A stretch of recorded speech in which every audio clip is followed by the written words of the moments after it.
সেদিন রাতে খাওয়ার সময় হেমলতা নিম্ন স্বরে পদ্মজাকে বললেন, পদ্ম, জি আম্মা, আমি হানিফকে খুন করিনি, কে করেছে তাও জানি না।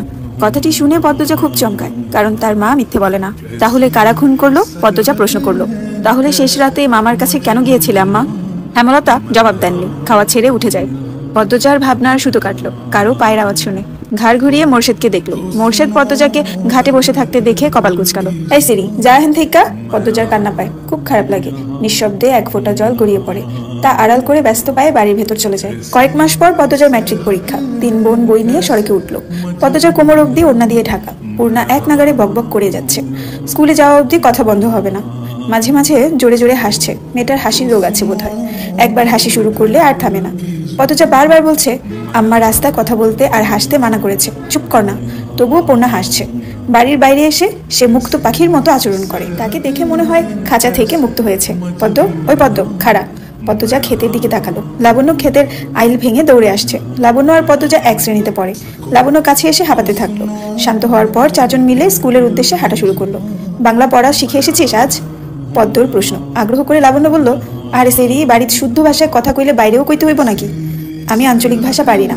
লাবণ্য অসন্তোষ প্রকাশ করলো। সে অলন্দপুরের মাতব্বর বাড়ির মেয়ে। তাদের বাড়ির সবাই শিক্ষিত, তবুও তারা আঞ্চলিক ভাষায় কথা বলে।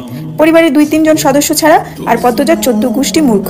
2-3 জন ছাড়া, তবুও এমন ভাব করে আঞ্চলিক ভাষা নাকি পারে না। সত্যি আমি পারি না। ছোট থেকে আম্মা শুদ্ধ ভাষা শিখিয়েছেন, উনিও বলেন, তাই শুদ্ধ ভাষায় কথা বলতেই আরাম পাই। পূর্ণা তো পারে। আমার চেষ্টা করতে ইচ্ছে হয় না। ইচ্ছা বাদ দে। শোন, কাইল আমার বাড়িত নায়ক নায়িকা আইব। পূর্ণা বিগলিত হয়ে প্রশ্ন করলো, কেন আসবো? কোন নায়ক? শুটিং করতে? ছবির শুটিং? পদ্মজা এসবে কোনো আগ্রহ পাচ্ছে না। পূর্ণা খুব আগ্রহ বোধ করছে। সপ্তাহে একদিন সুমিদের বাড়িতে সাদা কালো টিভিতে সে ছায়াছবি দেখতে চায়। তাই অভিনয়ের শিল্পীদের প্রতি তার আগ্রহ আকাশ ছোঁয়া। পূর্ণা গদগদ হয়ে প্রশ্ন করলো, কোন নায়ক নায়িকা? বলো না লাবণ্য আবার। দাঁড়া, মনে করি। পূর্ণা কৌতূহল নিয়ে তাকিয়ে আছে। লাবণ্য চোখ বুঝে মনে করার চেষ্টা করলো। এরপর মনে হতেই বলল, লিখন শাহ আর চিত্রা দেবী। তুমি আমার ছবির নায়ক নায়িকা। স্কুলে যাওয়ার পুরোটা পথ লাবণ্য আর পূর্ণা ছায়াছবি নিয়ে আলোচনা করলো। মূল বক্তব্য ছিল লিখন শাহ। দিনটাকে পদ্মজার অলক্ষণে মনে হচ্ছে। সকালে উঠে দেখলো লাল মুরগিটার একটা বাচ্চা নেই। নিশ্চয়ই শিয়ালের কারবার। রাতে মুরগি খোপের দরজা লাগানো হয়নি। আর এখন আবিষ্কার করলো দেয়াল ঘড়িটা কাটা ঘুরছে না। ঘড়িটা রাজধানী থেকে হানি খালামুনি দিয়েছিলেন। গ্রামে খুব কম লোকেই হাত ঘড়ি পরে। দেয়াল ঘড়ি হাতে গোনা 2-3 জনের বাড়িতে আছে। পদ্মজা সূর্যের দিকে তাকিয়ে সময়ের আন্দাজ করার চেষ্টা করলো। পূর্ণা প্রেমা দুপুরে খেয়েই ঘুম দিয়েছে। পদ্মজা মায়ের রুমে উকি দিল। হেমলতা মনোযোগ দিয়ে সেলাই মেশিনে কাপড় সেলাই করছেন। আটপাড়ায় একমাত্র হেমলতাই কাজ করেন। প্রতিটি ঘরে কারো না কারো পরনে তার সেলাই করা কাপড় আছেই। লুকিয়ে দেখছিস কেন? ঘরে আয়।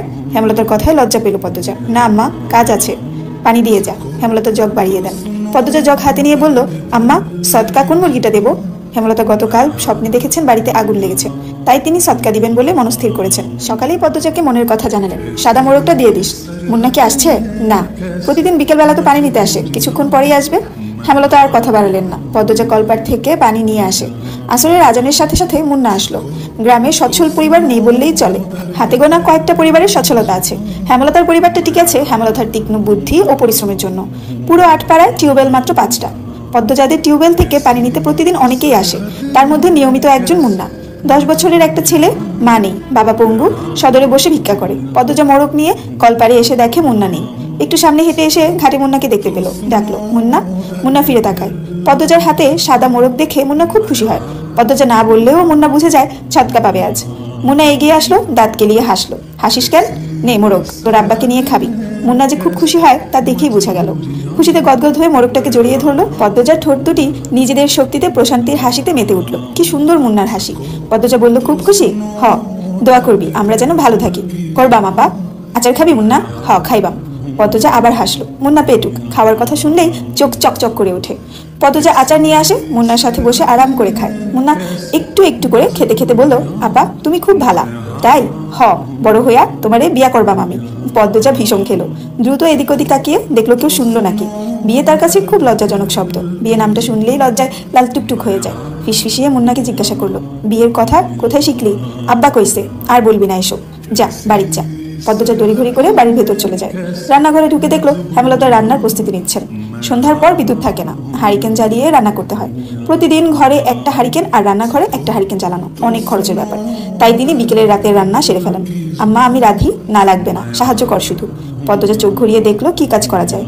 কোনো সাহায্যের প্রয়োজন নেই। হেমলতা নির্বিকার ভঙ্গিতে বললেন, লাউ নিয়ে আয়। ছিঁড়ে আনবো? না, লাহারি ঘরে আছে।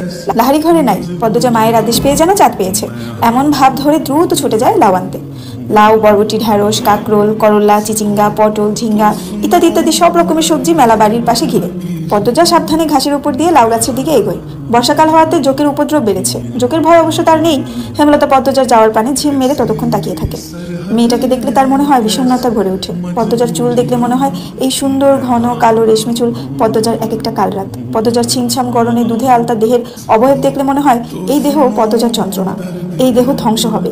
পদ্মজার অষ্টদয়ের নিম্নে স্থির হয়ে থাকা কালো সূক্ষ্ম তিল দেখলে মনে হয় এই তিল পদ্মজার এক জীবনের কান্নার কারণ। হেমলতা পদ্মজার রূপের বাহার নিতে পারেন না। কেন কৃষ্ণকুলীর ঘরে ভুবন বহিনী রূপসীর জন্ম হলো? জন্ম, মৃত্যু, বিয়ে কারো হাতে থাকে না। যদি থাকতো হেমলতা মোর্শেদকে বিয়ে করতেন না এবং পদ্মজার মতো রূপসীর জন্ম দিতেন না। আল্লাহর কাছে রূপসী মেয়ে ভুলেও চাইতেন না। হেমলতার বুক চিরে দীর্ঘশ্বাস বেরিয়ে এলো। আজ শুক্রবার, স্কুল নেই। ফজরের নামাজ পড়ে 3 বোন পড়তে বসেছে। প্রেমা নামাজ পড়তে চায় না, ঘুমাতে চায়। হেমলতার মায়ের ভয়ে নামাজ পড়ে। সে ঝিমুচ্ছে আর পড়ছে।